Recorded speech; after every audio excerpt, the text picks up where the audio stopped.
Ayan po mga kabibilabs, so ngayon po ay kuha tayo ng gulay para ihalo dun sa isda na nahuli nila Eric. So yung ating kukuning gulay ay ito na yung ating tanim. So tara. So meron na pong bunga mga kabibilabs. Ayan, so pasensya na kung dumi aking kamay. So nag-ano kasi ako ng ulay, nagpadupong. And then kukunin din pala natin yung talbos. Talbos niya, so kinakain to. Ayan, so ito mga kabibilabs, masarap to, hinahalo sa isda. At ito, yung talbos pa to eh.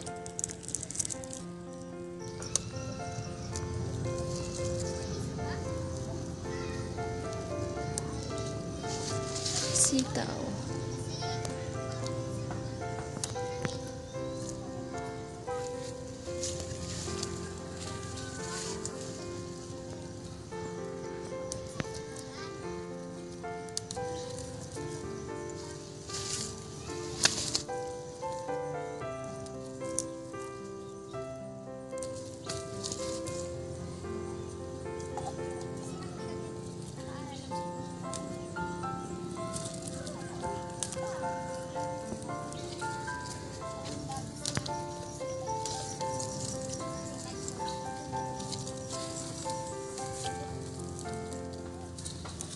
Bunga pa.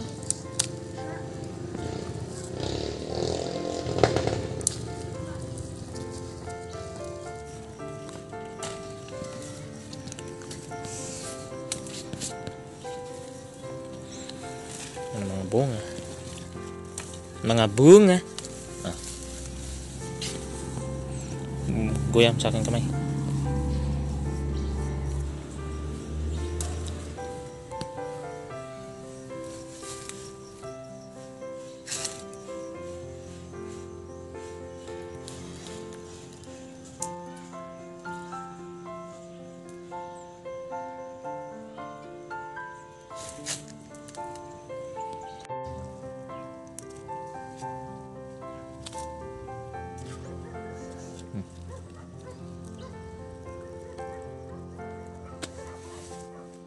Mga kabibilaw, so ito na po yung isda.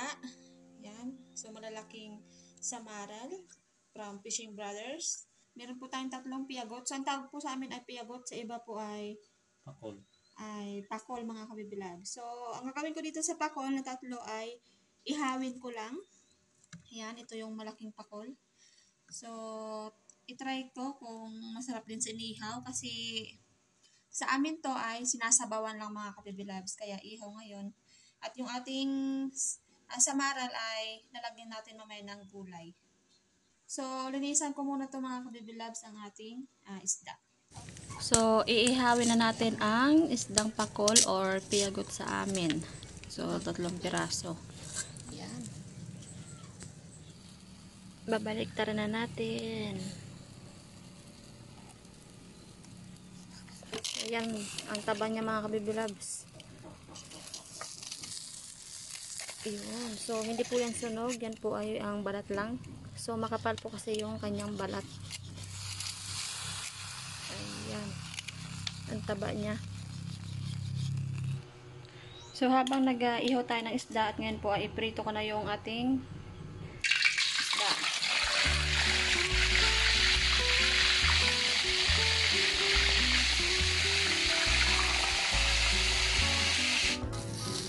Umuusok na mga kabibilabs, ito po ay luto na sa gitna. Ayan. So, hindi po yan sunog.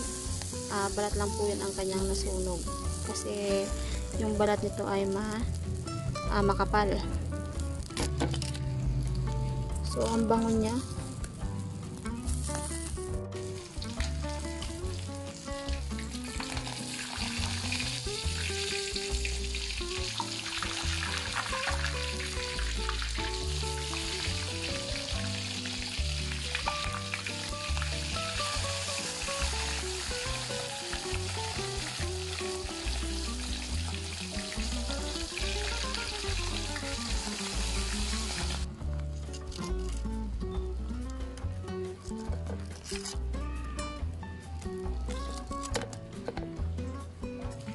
Luto na yung ating pinito.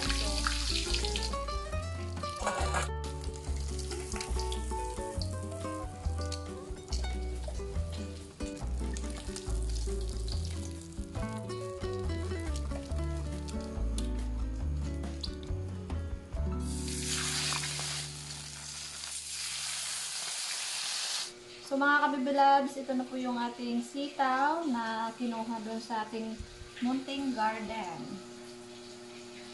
So itong sitaw to ay kinakain talaga yung talbos.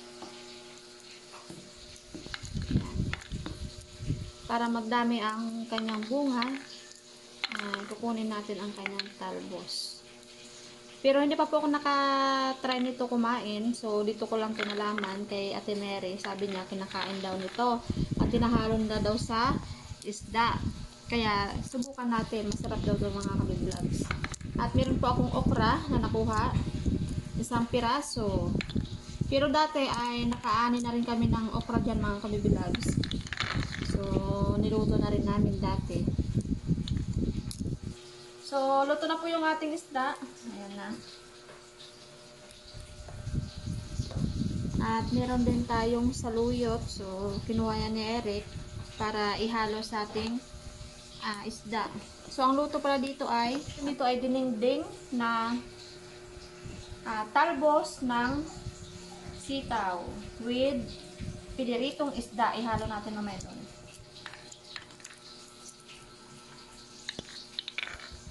Tapos na rin po ako magprito ng isda mga kabibilab. So, pagkatapos nito, ito na lang po yung ating gugulayin. Para may pang-ulam. Ito na po yung talbos. Ay, ano lang natin. Putol-putulin. Katulad din dito sa kanyang bunga. Ayan.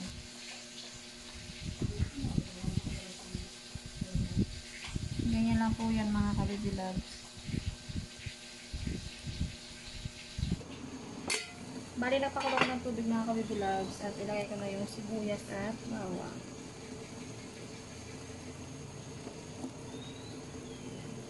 Ilagay ko na rin yung kanyang bunga.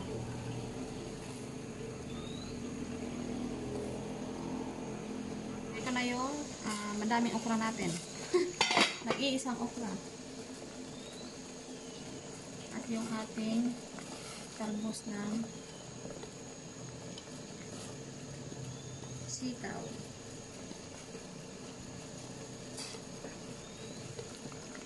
At yung saluyot mga kabibilabs.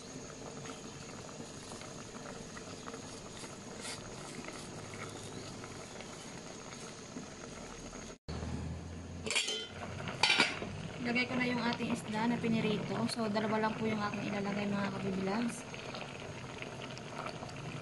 Titimplahin ko na rin po. Yung ating pantimpla ay bagoong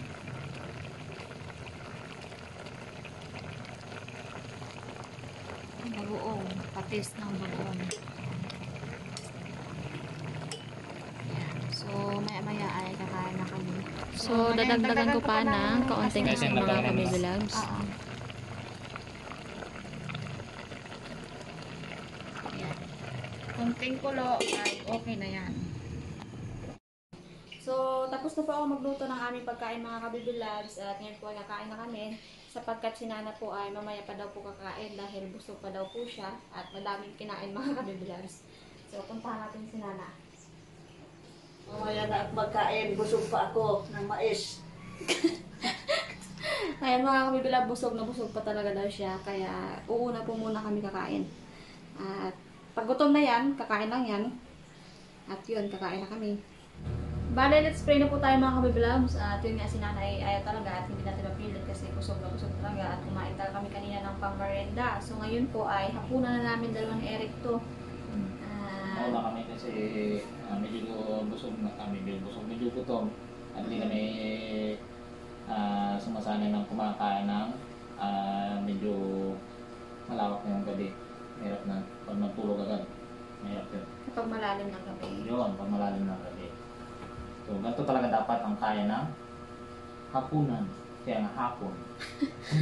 Para Alas 5. matulog agad. Para pagdating ng 7, Pwede na matulog. pwede matulog. Oh, Pagkatapos nyo, edit. Yun. Edit ng video. So, let's pray na po tayo. Okay, Panginoon, sama-sama sa kain. Sabihin natin eh. Amen. Na, kain tayo na. Ha? Kaya na daw siya.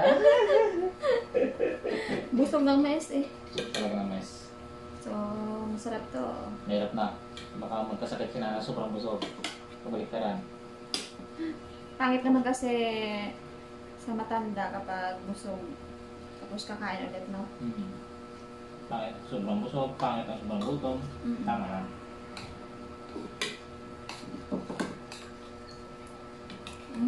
Binignit. Ano Ang ba? binignit na. Dinigdig. Bulang lang.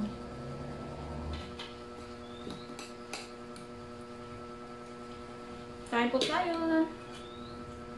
Buksan ko na ang Ako ah.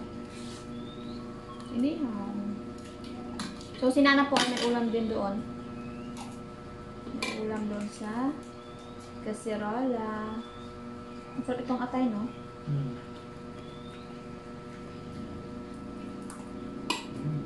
Hindi ko sunog. Barat lang ang sunog. Pero ang kanyang laman ay hindi.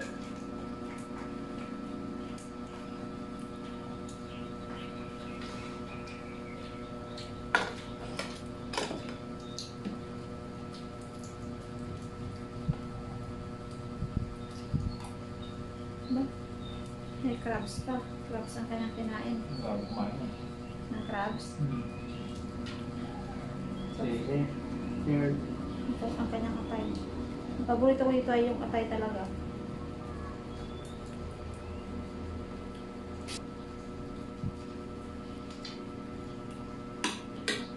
Diba? May mga tuloy mo na kongko.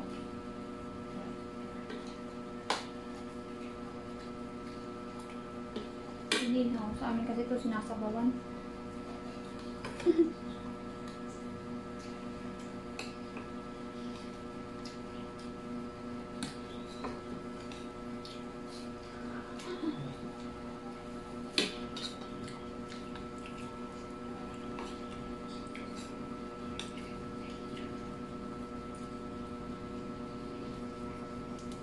Pasko.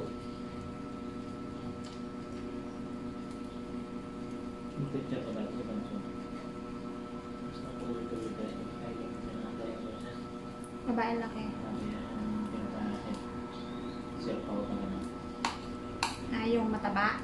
Tanda. Ay, yung malam na. Yun. So, minamulot ito yan. Matagal na. Ano? Oo, taga na. Gipunta din sa Rodin sa Baka. Minsan na. Pero ang lagi talaga kung ganun yung sisipino. Sino yun? Hindi na. Puro lang. Extension ba yun ng anak?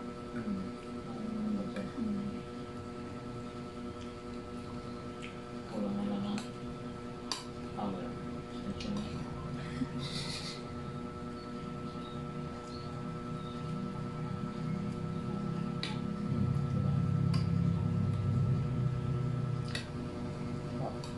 Sarap na.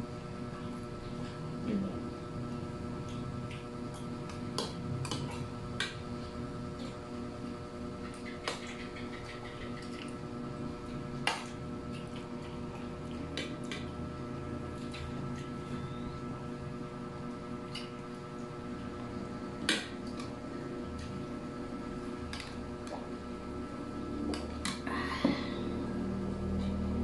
Grabe ba? Ang sarap eh.